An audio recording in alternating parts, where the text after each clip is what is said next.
Famille. Oui, ça va. Ok. La grâce de Dieu, alhamdoulilah. Dieu merci. Que Dieu continue de nous bénir. Amen, amen. Donc, vous avez la parole. Oui, chef frère, je te dis merci à toi pour tout ce que tu fais. Je te dis bonsoir à toi, bonsoir à tous les Chaos et à tous les Mao de la classe. Chef frère, avant de commencer, je vais te dire comme ça, si je peux me permettre, au nom de toute la classe, je te dis merci et en même temps, je présente aussi mes excuses au nom de toute la classe. Je m'explique pour amener tout le monde à comprendre un peu pourquoi je te dis merci et pourquoi je présente aussi les excuses. Parce que on est unanime aujourd'hui ici dans cette classe-là par rapport à l'impact même que vous avez eu sur la société, pas seulement sur les militants, mais sur la société. Tout ça dans le but de pouvoir accompagner ce grand monsieur à réaliser une promesse qu'il a faite aux Ivoiriens. Mais par contre, ça, c'est le remerciement en reconnaissance de ce que tu fais pour tes semblables et pour accompagner ce grand monsieur. Et pourquoi je dis, je présente des excuses au nom de toute la classe parce que on sait que tu as une compétence et tout le monde est unanime aujourd'hui, pas seulement les élèves de la classe, mais tous ceux qui vont écouter tes émissions, ils savent qu'ils apportent, tu les apportes quelque chose. Et c'est de ça, le grand monsieur, il a besoin pour l'accompagner dans son gouvernement pour pouvoir gérer la Côte d'Ivoire. Et cette position que tu as prise pour interpeller, pour accompagner le grand monsieur, je peux dire, ça a limité tes chances parce que tu fais plus qu'un ministre. Je ne veux même pas parler des directeurs. Tu fais plus qu'un ministre. Et tu mérites aussi ce poste-là. Parce que vu ta détermination, ton intégrité, tu pouvais apporter quelque chose si tu occupais le poste de ministre. Est-ce que je vais dire malheureusement? Est-ce que je vais dire heureusement? Je reste confus, mais je sais que la position que tu as prise pour venir animer cette plateforme pour apporter quelque chose à tes semblables a limité tes chances pour être comme ça, pour occuper des places de ministres dans des remaniements. Est-ce que c'est une bête? Quelque part oui, quelque part non, parce que j'essaie de relativiser toutes les choses. Est-ce que si tu étais ministre, il allait avoir quelqu'un pour animer cette plateforme-là de façon quotidienne, avec toutes les préoccupations et les activités, la vie des familles et tout? Est-ce qu'il va avoir quelqu'un? Je fais des vidéos, mais je te dis, cher frère, je ne pourrais pas assumer comme tu fais. Donc, tu t'es mis dans une position qui a limité peut-être des chances de devenir ministre parce que la compétence est là, la connaissance aussi est là. Mais quelque part, est-ce que le grand maître même, en regardant tes émissions et écoutant tes émissions, est-ce que si tu occupes le poste de ministre demain, il y aura quelqu'un pour apporter ça? Peut-être qu'aujourd'hui, les gens n'évaluent pas l'ampleur et les avantages même de cette émission. Et c'est quand tu ne seras pas là, les gens ils vont comprendre, ils vont reconnaître l'impact de l'émission dans leur vie.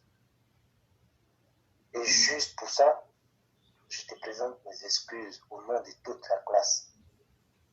Parce que si tu étais peut-être ministre, je ne vais pas dire quel ministère, mais vu ta sincérité et ta détermination pour apporter un changement dans la vie de tous les Ivoiriens, on voit des ministères aujourd'hui où il y a pas mal de choses à dénoncer. Et je pense que tu allais faire mieux que pas mal de personnes aujourd'hui qu'on voit dans les ministères. Donc j'essaie d'évaluer les choses. Je te présente mes excuses au nom de tout ça. Mais bon, si telle est la volonté de Dieu, je pense que, cher frère, tu n'as pas le choix que d'assumer. Donc, voici ce que je pouvais dire pour m'excuser et pour te dire merci aussi sur plusieurs angles par rapport à ta plateforme.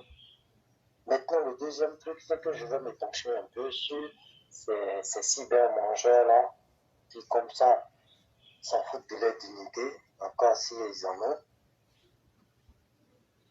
Mais je pense que on va plus interpeller nos cadres. Parce que c'est eux qui ont donné l'opportunité à ces personnes-là, qui ne savent rien faire, à part comme ça, gruger les gens. Qu'est-ce qu'ils savent faire de leurs 10 doigts? On a un en Suisse qui dit comme ça, un gouvernement doit trouver du travail pour ses militants.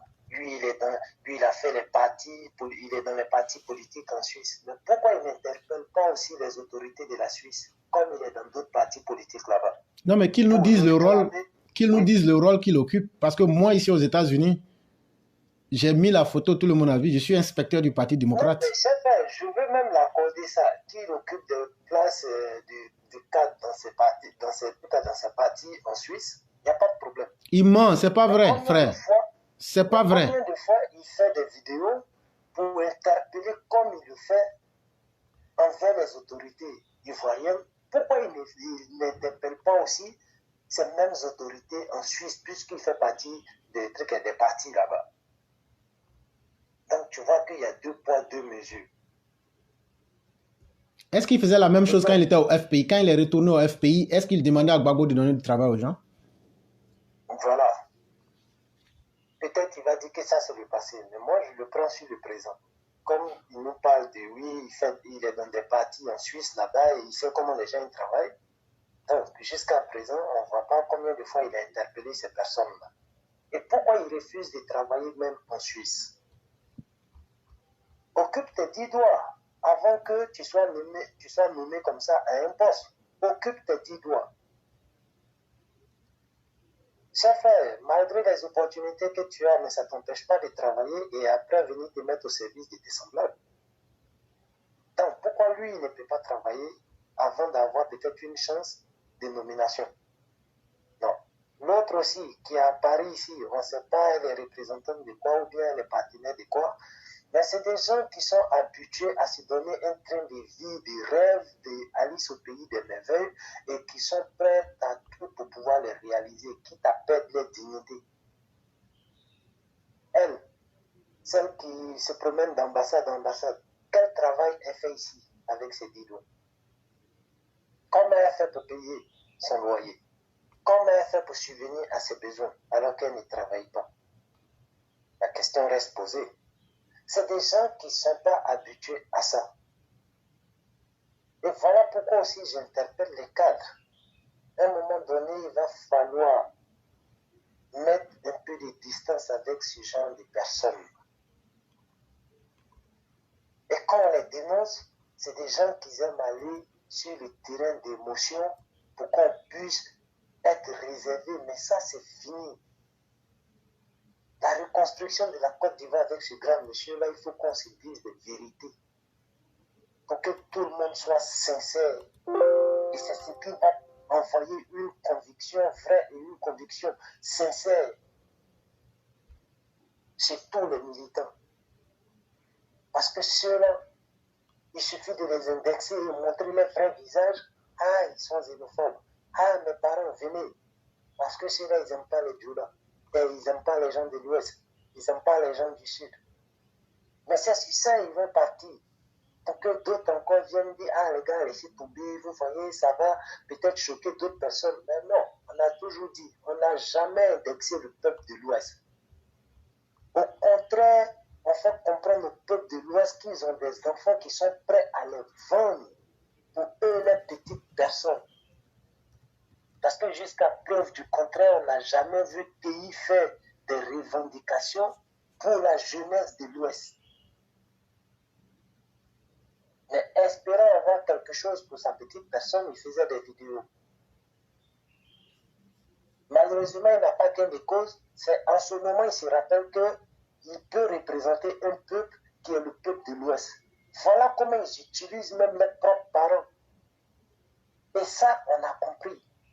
Aujourd'hui, ils veulent casser cette communication-là, cette communication de vérité, de sincérité.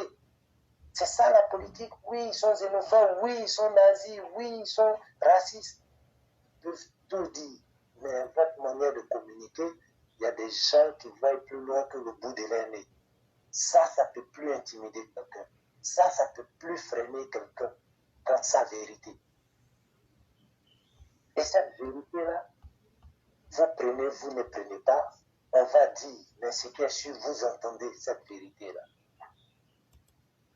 Parce que c'est des gens, moi, je considère qu'ils sont en mission. Ils sont combien? Il y a pas mal de trucs et cyber-activistes aujourd'hui qui ne sont même pas des nordistes, mais qui se reconnaissent au RHDP par rapport aux résultats du travail que le monsieur y donne. Je vois les vidéos d'un frère qui est en Côte d'Ivoire là-bas, qui je ne sais pas comment il s'appelle, qui est Ezin ou bien quoi, mais c'est quelqu'un qui fait une bonne communication et qui nous a jamais montré que oui, sa communication doit être rémunérée. Pas plus tard que hier, on a parlé d'Adalé Tawale, qui nous a jamais montré que sa communication devrait être rémunérée.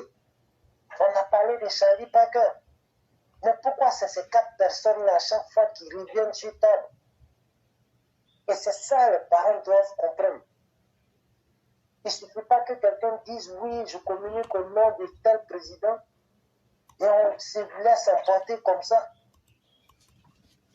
Et parfois même on se réserve de leur dire la vérité, mais quel que soit le respect que tu apportes à l'étranger chez toi à la maison, mais quand il commence à taper les fesses de ta femme, ou il cherche à vouloir dormir, à occuper ton lit conjugal, mais tu vas lui rappeler que, oh, quel que soit le respect pour un étranger, mais il va falloir connaître aussi tes limites. Et c'est ce que nous sommes en train de faire. Et ceux qui n'ont pas compris, quand on va manipuler encore pour pouvoir nous indexer des trucs et des racistes, des xénophobes, des néo-nazis, alors que ces personnes-là réfléchissent encore plus loin. Parce que ceux-là, ils ne sont pas sincères. Ce n'est pas des militants, c'est juste des commerçants qui sont prêts à voler de parti en parti juste pour leurs intérêts, mais jamais pour une cause nationale ou une cause générale. Jamais. Et j'espère que les gens ils vont comprendre ça. La seule question que les gens vont se poser, mais pourquoi c'est ceux-là, toujours qui sont indexés, qui causent des problèmes?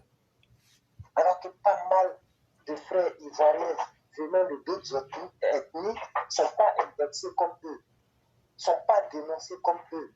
C'est ça la vraie question. Et le dernier mot, c'est toujours revenu dans le cadre. Sachez choisir vos collaborateurs. Revoyez votre collaboration avec ce genre de personnes. Parce que demain, lorsqu'ils vont venir dire des choses comme vous, nous, on va acheter, puisque vous en côtoyez. Mais étant prévenu, on dit un homme prévenu en vaut deux. Si on vous a prévenu que vous ne nous écoutez pas, parce qu'on n'est pas peut-être de la même classe sociale, vous pouvez continuer. Mais lorsque ces personnes-là vont se retourner contre vous, alors tout ce que ces personnes vont raconter sur vous, que ce soit vrai ou faux, nous, on va prendre et on va vous juger en fonction de ça aussi. Parce qu'on ne peut pas dire que nous, on est racistes lorsqu'on interpelle le ministre de la jeunesse, des emplois jeunes, parce qu'on a entendu pas mal de choses se raconter. Et on a cherché à les interpeller pour qu'ils revoient leur manière de faire. Mais il était fait. Ça fait du nom de racisme. Mais il était fait. Et lorsqu'on est... Comment? Voilà. Concernant même le ministère de la Jeunesse, il faut dire que l'agence emploi jeune d'Abobo, oui, la clôture vient de tomber et s'est écroulée sur 2 véhicules, faisant un blessé dans un taxi-compteur il y a à peine quelques minutes. C'est ce que je voulais dire. D'accord. Donc, lorsqu'on interpelle ce ministère-là qui est géré par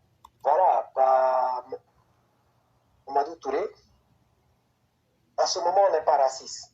Pourtant, on l'interpelle sur le sort de tous les Ivoiriens, quelle que soit leur ethnie, quel que soit leur bord politique. Là, on n'est pas xénophobe. Lorsqu'il y a des bâtiments qui s'écoulent et que ce n'est pas forcément des nordistes qui meurent dans ces trucs-là, dans ces dégâts-là, et qu'on interpelle le ministère, voire même à demander qu'il démissionne, en ce moment, on n'est pas raciste. Mais il faut juste mettre peut-être en cause la marmaille et l'escroquerie de 2-3 personnes. Alors ces personnes-là vont sortir comme elles ont l'habitude de faire, savoir crier, faire du vuvuzela pour se faire entendre, alors qu'elles ne sont pas dans la vérité, ces personnes-là. Et ça, remarque, je vais poser une question à Zasso. À un moment donné, tu as fait des enquêtes soi-disant au port et tu étais en train de dénoncer quelque chose. J'ai fait une vidéo sur toi pour dire que tu étais un maître chanteur. Où ces enquêtes-là sont parties? Si réellement tu étais sincère dans ce truc, dans ces enquêtes-là, pour apporter un changement dans la vie des Ivoiriens, ce que tu es en train de dénoncer, quelles sont les démarches, quels sont les résultats de ces démarches-là? Qu'est-ce que ça a apporté? Est-ce que tu as reçu quelque chose pour te taire ou pour laisser ce que tu es en train de décrire? Hier, la question reste posée. Et celles qui se jouent, les intellectuels en France ici, les parents de l'Ouest, qui est en train de plaider pour leur cause par rapport au drame qui s'est passé à l'Ouest, quelles sont tes démarches jusqu'à preuve du contraire? Est-ce que tu as reçu quelque chose pour laisser cette lutte-là tomber? Et voici des gens qui savent utiliser le mal de leurs semblables pour se faire un peu de billets. Et après, on peut se taire. Voici ce que je pouvais apporter, cher frère, à la plateforme aujourd'hui. Vraiment, merci beaucoup, cher frère, pour tout ce que tu as dit. Et déjà, le premier point de ton développement, tu as parlé de ce que nous faisons. Mais tu sais, dans la vie, toute chose que quelqu'un fait, il y a des conséquences. Hein?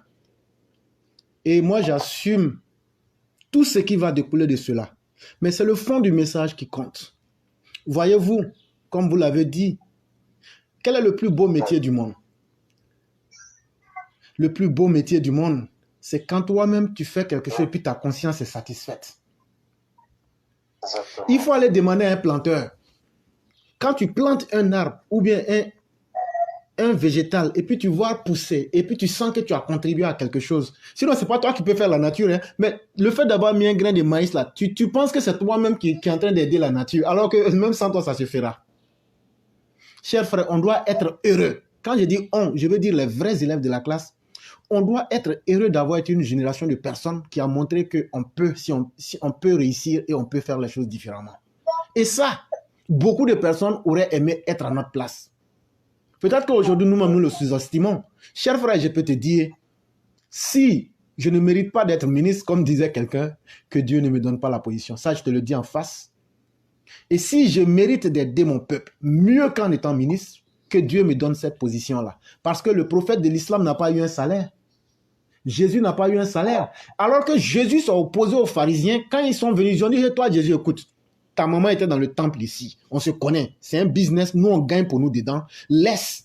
Tu peux expliquer ta religion, mais laisse au temple ici, là. Nous, on fait nos commerces. Nous, on reçoit les dons, les aumônes, tout. On donne pour toi. Jésus dit non. Il dit, moi, je suis venu pour apporter la lumière, selon ce que m'a révélé mon Seigneur. Mais le prix à payer, ils sont allés mentir sur lui. Et selon eux, ils l'ont tué sur la croix, alors que ce n'est même pas vrai. Mais ça, c'est des débats, on ne va pas développer ça aujourd'hui. Mais ceux qui pensent qu'ils ont la capacité intellectuelle de discuter avec moi, venez me dire que c'est faux. Et on va mettre ça devant tout le monde au propre. Et donc, chers frères, la conscience humaine, quand elle s'abreuve à la source de la satisfaction, tu vois, lorsque je vais raconter une histoire, la nuit où Jésus devrait être prise au petit matin, lui-même, il savait ce qui allait lui arriver. Mais il a demandé à Dieu, si tel est son ancien, que ça s'accomplisse. Le prophète de l'islam, quand l'heure de sa mort est arrivée, ce vieillard de 63 ans, il était couché sur son lit. Chers frères, il y a beaucoup de choses que les gens ne savent pas. Hein. Il y a des gens qui sont là, dans le monde physique, là, mais ils voient ce qui s'est passé il y a 10 000 ans. Et ils voient ce qui s'est passé il y a 100 000 ans, ils peuvent voir. Donc que les gens arrêtent de penser que tous les humains ne sont pas égaux. Ce que je suis en train de te raconter, il faut bien écouter. Quand il devrait mourir, et qu'il a senti la présence de l'ange de la mort. Je parle du prophète de l'islam. Toute sa barbe était devenue blanche. Mais il pouvait bien vivre. Il pouvait bien vivre. Et il n'y avait aucune raison pour que la vie ne lui soit pas offerte. Et lorsque l'empoisonnement des méchantes personnes a commencé à faire ses effets, puisque quelques années auparavant, les gens l'avaient tenté avec de la viande empoisonnée, il a mangé pour prouver que Dieu, là, c'est Dieu qui aide et qui sauve la vie. Ce n'est pas un poison qui peut tuer un être humain. Le prophète l'a prouvé. Mais ce jour-là, il a ouvert sa bouche. Il dit, aujourd'hui, je ressens la douleur de l'empoisonnement qu'il y a quelques années. Je ressens la douleur aujourd'hui. Il y a une petite goutte de larme qui est sortie. Et il a dit d'appeler Abba Bakr Siddiq, un de ses proches. Et tout doucement, il a donné les dernières recommandations. Et contrairement à beaucoup de personnes, il est mort avec un sourire. Chers frères, ce que je suis en train de dire là, il faut que les gens arrêtent. On ne s'amuse pas avec tout le monde. Dans la vie, là, vous voyez des gens là, ce n'est pas des êtres humains. On ne s'amuse pas avec tout le monde. C'est ce prophète-là qui avait la capacité d'aller plus loin que vous pouvez imaginer. C'est ce prophète qui allait à la mosquée de Jérusalem qu'on appelle Beit al-Aqsa en l'espace d'une nuit. Mais beaucoup pensent que c'était un voyage physique. Non, c'était un voyage avec son corps spirituel. Et quand il est revenu, son oncle, Abdallah Uzza bin Abd al-Muttalib, celui que beaucoup de musulmans connaissent sur le nom de Abu Lahab, qui signifie le père du feu, lui a dit, fils, écoute, ce que tu dis, ça ne marche pas avec l'entendement. Je sais que je suis ton ennemi, mais je viens te demander de ne pas apporter le discrédit sur notre famille. Ne dis à personne que tu es allé au ciel pour revenir. Et le prophète, il a demandé au prophète, il dit soulève un pied, le prophète a soulevé un pied, et il dit maintiens celui que tu as soulevé et relève l'autre pied que tu n'as pas encore soulevé. Le prophète lui a dit, Dieu n'a accordé cette science à personne. Et donc, chers frères, ce que je veux dire là, c'était un voyage spirituel, comme l'a fait Moïse, comme l'a fait le prophète Jésus, et comme l'a fait les trois ensemble. Dans ce même voyage-là, le prophète a rencontré Moïse et le jeune compagnon de Moïse qui a perdu le poisson. Le poisson, c'est la connaissance. Le jeune compagnon, c'est Jésus. Ils étaient en face d'un océan. Et il n'y avait qu'une seule condition. Le prophète a dit, suivez-moi et ne me posez point de questions jusqu'à ce que nous arrivions à destination. Je vais sauter beaucoup de détails, mais lorsqu'ils arrivent dans une ville où un mur était tombé et que les orphelins dans l'incapacité de pouvoir relever le mur, le prophète de l'islam relève ce mur parce que le terme qui est utilisé, c'est Abdallah, c'est l'esclave de Dieu, et c'est comme ça, c'est aussi un des noms du prophète de l'islam. Il lève le mur et il demande à ses compagnons qui ne vont pas l'aider, mais qui viennent lui demander, mais pourquoi tu as soulevé ce mur-là? Pourquoi tu as fait un travail où on ne va pas te payer? C'est ça la base de ce que je vais dire. Je t'avais dit de ne pas me poser des questions. Donc, ils ont violé le contrat qu'ils ont signé, ça c'est un. Mais en plus, ils demandent, mais ils lui font la morale. Pourquoi tu es venu faire un travail où toi-même tu sais que tu n'auras aucun salaire? Je saute beaucoup. À la fin du voyage, il explique cette séquence-là parce qu'on peut tout expliquer, mais on n'a pas le temps. Il leur dit, voyez-vous, le mur que vous voyez là, ça appartenait à des orphelins. Et ils ont une richesse en dessous du mur. Pour ne pas que des personnes qui ne méritent pas de s'octroyer leurs biens viennent prendre ce bien-là parce que le mur étant tombé. Je me suis imposé à moi-même la responsabilité de mettre les choses dans leur ordre. Et chers frères, est-ce que c'est ce travail-là que nous faisons? Et donc, chacun de vous et de nous doit se sentir comme un Mohammed, comme un Jésus, comme un Moïse. Parce que ce que nous faisons, c'est Dieu seul qui peut nous donner un salaire. Ce que nous faisons, Nous savons tous que ce que nous faisons là, c'est pas mauvais. Mais qu'est-ce qu'on va recevoir à la fin? Moi-même, je ne sais pas. Mais laissons Dieu décider de toutes choses. Parce que Dieu est grand, suffisamment grand. Il peut faire du plus petit des hommes un grand homme. Comme il peut faire du plus grand un petit homme. Mais, quel que soit ce qui arrive à un être humain, quand tu agis dans la vérité et que ta conscience est tranquille là, le reste, ce n'est pas ton problème. Et donc, moi je le dis, soyons fiers de nous-mêmes. Parce qu'il y a beaucoup de personnes, et ça c'est notre souhait. Si on avait au moins 3, 4, 5 communicants comme toi, comme moi, je te dis que tous les problèmes de la Côte d'Ivoire allaient être résolus. Mais regarde ce combat qu'on est en train de mener là. Il y a combien de personnes qui comprennent même la stratégie de ce combat-là? C'est un combat par anticipation qu'on est en train de mener. Ce sont des xénophobes qui viennent dire, des xénophobes dont on a prouvé leurs méfaits à travers leurs paroles, à travers leurs dits, à travers leurs actions de tous les jours, à travers leur arrogance à ne pas se repentir. On leur présente tout ça en la personne de Gouza Naounou et on dit, mais au moins elle a modestie de ne pas continuer dans ce même chemin. Voilà toute notre communication. Ne supporte pas quelqu'un parce que c'est ton frère. Quand il a menacé des autorités et qu'il leur a donné un ultimatum, ne faites pas cela. Voilà le point de discorde. Mais tu ne trouveras pas des cyberactivistes, RHDP même, qui pour beaucoup sont une bande de malhonnêtes. Je le dis très bien et je l'assume. Je parle des RHDP cybercommunicants. Beaucoup d'entre vous, à 99%, vous êtes des malhonnêtes.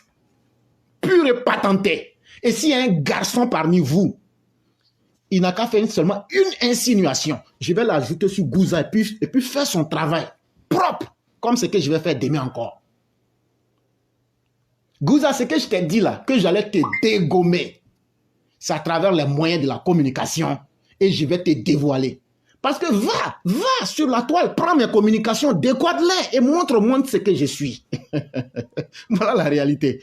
Parce qu'au fond de moi-même, je me suis mis au service de l'autre sans condition et je n'attends pas des salaires de quelqu'un. Et donc là, quand je parle, là, ce n'est pas moi qui parle. C'est un autre esprit qui parle en moi. Et c'est cet esprit de vérité qui animait le prophète Jésus. Et c'est pourquoi on l'a appelé Emmanuel. Frère, il y a des gens qui connaissent. Et ceux qui connaissent là, quand ils viennent là, il faut écouter. Gouza, tu ne me connais pas. J'ai dit beaucoup de choses codées. Tu n'as rien compris dedans. Mais si tu es... Ce que je vais te montrer dans les 2 jours là, tu vas comprendre qu'il y a des gens, il ne faut même pas t'intéresser à eux. Mais, chers frères, continuons. Quand on a un salaire ou pas, il y a beaucoup de personnes qui bénéficient déjà de ce que nous faisons. Ils ne le reconnaîtront même pas. Ce n'est même pas ça notre problème. Nous, on n'a pas fait ça pour que quelqu'un nous remercie. Mais, le premier salaire, là, notre conscience est tranquille. Et les communications qu'on fait là, même si tu veux, il faut bloquer ta page aujourd'hui. Dans 20 ans, 30 ans, là, nos enfants vont voir nos communications. Ceux qui nous connaissent là, tu penses qu'on n'est pas connus? On est connus. Ceux qui nous connaissent là, tous nos parents, ils sont fiers de nous. Parce qu'on n'est pas comme les autres.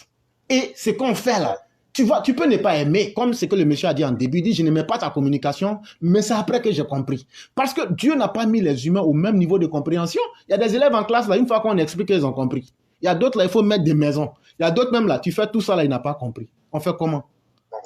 Donc la vie c'est comme ça. Et il y a d'autres même là, c'est la mauvaise foi même qui est eux-mêmes leurs enseignants.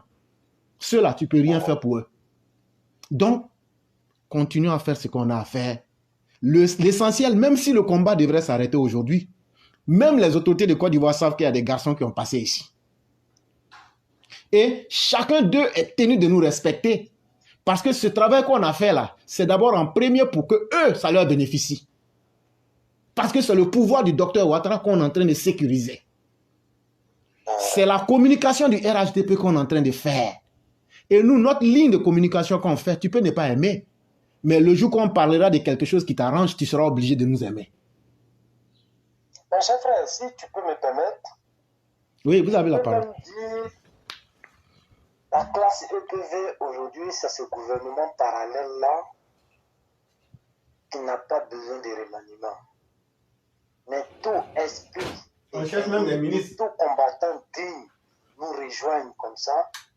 Et je considère que chaque émission, chaque soir, c'est comme un conseil des ministres. Où on vient déposer comme ça les réalités de la société sur la table. On critique pour pouvoir évaluer les avantages et les inconvénients. Et après, on essaie de donner des suggestions. Pas forcément des solutions, mais des suggestions. Pour que ceux-là même qui sont dans le gouvernement de ce grand monsieur puissent essayer de trouver des solutions à partir de nos suggestions. Donc, je dis merci à tous les élèves IPV parce que vous faites partie de ce gouvernement parallèle qui n'a pas de budget, mais son seul salaire, la sincérité et le changement pour le lendemain meilleur de tous les Ivoiriens. Parce que ce qu'on fait, je considère que c'est le rôle du gouvernement. Chaque soir, on a un conseil de ministres pour pouvoir parler des réalités de la société. Merci, cher frère. Merci beaucoup, cher Merci à frère. tous les élèves de la classe. Merci beaucoup. Et Inch'Allah, le seul truc qu'on demande, que Dieu nous accompagne dans ce combat noble. Amen, amen, amen, amen. Merci beaucoup. Que la miséricorde de Dieu demeure en nous. Amen. Merci.